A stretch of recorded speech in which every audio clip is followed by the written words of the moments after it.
website တစ်ခု design ဆွဲတဲ့အခါမှာပေါ့လေ UI စိတ်ပိုင်းတွေနဲ့ဒီ menu တွေကို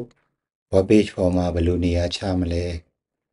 တစ်ခုတစ်ခုဘယ်လိုဆက်အောင်လုပ်မလဲဆိုတာကတော်တော်လေးစဉ်းစားရပါတယ် Bootstrap ကတော့ဒီကြိုပြီးရေးထားတဲ့ CSS နဲ့ Java subject တွေကိုစုပေးထားတာဖြစ်လို့ပေါ့လေကျွန်တော်တို့ကိုယ်တိုင်အစားအနေအဆုံးအကုန်လုံးရေးရတဲ့စာရင်website တွေကိုပို့ပြီးမြင်မြန်ဆန်ဆန်ဖန်တီးနိုင်ပါတယ်တကယ်တမ်း website တွေကိုအစားအနေအဆုံးအမြဲတမ်းကိုယ်တိုင်ရေးမယ်ဆိုရင်အခြေရတော်လေးကုန်ပါတယ်ဒါကြောင့်မလို့ဒီနေရာမှာ Bootstrap ကတော်လေးအသုံးဝင်ပါတယ်ဒီဗီဒီယိုမှာဒီရိုးရှင်းတဲ့ Bootstrap web page တစ်ခုပေါ့လေဘယ်လိုဖန်တီးမလဲဆိုတာကိုလေ့လာပါလိမ့်မယ်အားရလို့ကိုကျွန်တော်ဖန်တီးထားတဲ့ဒီ Bootstrap library ကိုသုံးထားတယ်ပေါ့လေဒီရေးထားတဲ့ file ကိုအသုံးပြုပါမယ်ကနဦး layout ကိုအရင်ချပြီးတော့မှစလိုက်ကြအောင်ဒီ Bootstrap website တစ်ခုကိုစပြီးတည်ဆောက်တဲ့အခါမှာပထမဆုံးထည့်ရမယ့်အရာကတော့ container element တွေဖြစ်ပါတယ်ဒါကိုကျွန်တော်က Bootstrap ရဲ့ grid system ကိုမသုံးခင်ထည့်ဖို့လိုပါတယ်HTML div တစ်ခုထည့်ပြီးတော့ Bootstrap ကပေးထားတဲ့ container CSS class ကိုအသုံးပြုပါမယ်နောက်တစ်ခုကတော့ content တွေအတွက် row တစ်ခုထည့်ပါမယ်ဒီ container element လိုမျိုးပဲပေါ့လေ row ဆိုတာက HTML div တစ်ခုပဲဖြစ်ပြီးတော့ Bootstrap ကပေးထားတဲ့ row CSS class ကိုအသုံးပြုပါတယ်ဒီ row အောက်မှာ column နှစ်ခုထည့်ခြင်းပါတယ်တစ်ခုက menu အတွက်ဖြစ်ပြီးတော့တစ်ခုကဈေးနှုန်းတွေအတွက်ဖြစ်ပါတယ် con CSS class နဲ့ div နှစ်ခုထည့်ပါမယ် column တစ်ခုစီအတွက်တစ်ခုစီပေါ့လေ con ဆိုတာက column ရဲ့အတူခေါက်ပါအခု column တွေကိုအမည်ပေးခြင်းပါတယ်ဒါကြောင့် div တစ်ခုစီမှာ heading tag တွေထည့်ပြီးတော့လုပ်ပါမယ်ပထမ column အတွက် div ထဲမှာ heading 1 tag သို့မဟုတ် h1 tag ကိုထည့်ပါမယ် column ရဲ့နာမည်ကို our menu လို့ရိုက်ထည့်လိုက်ပါမယ်ဒုတိယ column div ထဲမှာတော့ h2 tag နဲ့ price ဆိုပြီးရိုက်ထည့်လိုက်ပါမယ်our menu column အောက်မှာဟင်းပွဲနာမည်ပါဝင်ပစ္စည်းတွေနဲ့ပုံတစ်ပုံစီကိုထည့်ပါမယ်ပထမဆုံးအနေနဲ့ပေါ့လေ our menu h1 တက်အောက်မှာ h2 တက်ထည့်ပြီးတော့အဲ့ဒီထဲမှာဟင်းပွဲနာမည် falafel လို့ထည့်ပါမယ် falafel h2 တက်ရဲ့အောက်မှာ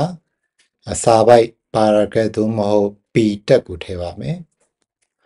ဒီတက်မှာပါဝင်ပစ္စည်းဖြစ်တဲ့ပဲဟင်းခမ်းအမွေးကြိုင်များစင်းဆိုပြီးထည့်လိုက်ပါအခုပုံတစ်ပုံထည့်ဖို့အတွက် img သို့မဟုတ် image တက်ကိုသုံးပြီးတော့မှအဲ့ဒီထဲမှာ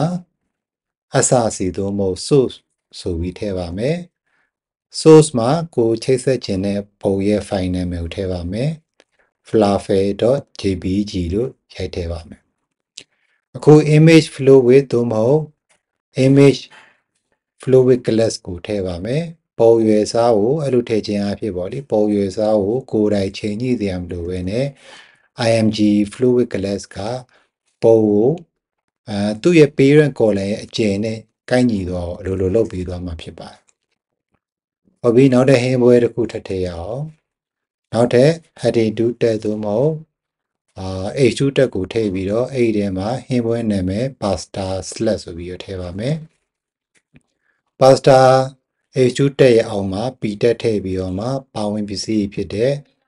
lettuce vegetable mozzarella စတာတွေကိုစရင်လုပ်ပါမယ်အခုနောက်ထပ် img တက်တစ်ခုထည့်ပြီးတော့မှအဲ့ဒီထဲမှာ source ထည့်ပါမယ်source ထဲမှာချိတ်ဆက်ခြင်းတဲ့ပုံရဲ့ file နာမည်ကိုထည့်ပါမယ် select.jpg ဆိုပြီးရိုက်ထည့်လိုက်ပါမယ် image flow with class ကိုလည်းတောင်းပါမယ်အခု control s ကိုနှိပ်ပြီးတော့ file ကိုသိမ်းပါမယ်နောက်ပြီးတော့ web page ကို preview ကြည့်လိုက်ပါအဲ့ကမှာဟင်းဝဲတွေက column အနေနဲ့ပေါ်နေပြီးတော့ပုံတွေကလည်းမှန်ကန်တဲ့အရွယ်အစားနဲ့ပေါ်နေတာကိုတွေ့ရပါတယ်အခုဈေးနှုန်းဈေးအောင်ကြည့်ရအောင်ဈေးနှုန်း column အောက်မှာ HTML table တက်ကိုထည့်ပြီးတော့မှ Bootstrap ရဲ့ table class ကိုအသုံးပြုပါမယ်HTML table တက်ထဲမှာ table row သို့မဟုတ် tr တက်နှစ်ခုထည့်ပါမယ်အဲ့ဒါကဟင်းပွဲတစ်ခုစီအတွက် row တစ်ခုဖန်တီးပေးပါလိမ့်မယ်ပြီးရင် table data တက်သို့မဟုတ် td တက်တွေကိုထည့်ပါမယ်table data တက်တွေကဇယားကွက်မှာပါဝင်တဲ့ content တွေကိုသတ်မှတ်ပေးတာဖြစ်ပါတယ်ဒါကြောင့်ကျွန်တော် row တစ်ခုစီမှာ td တက်နှစ်ခုထည့်ဖို့လိုပါတယ်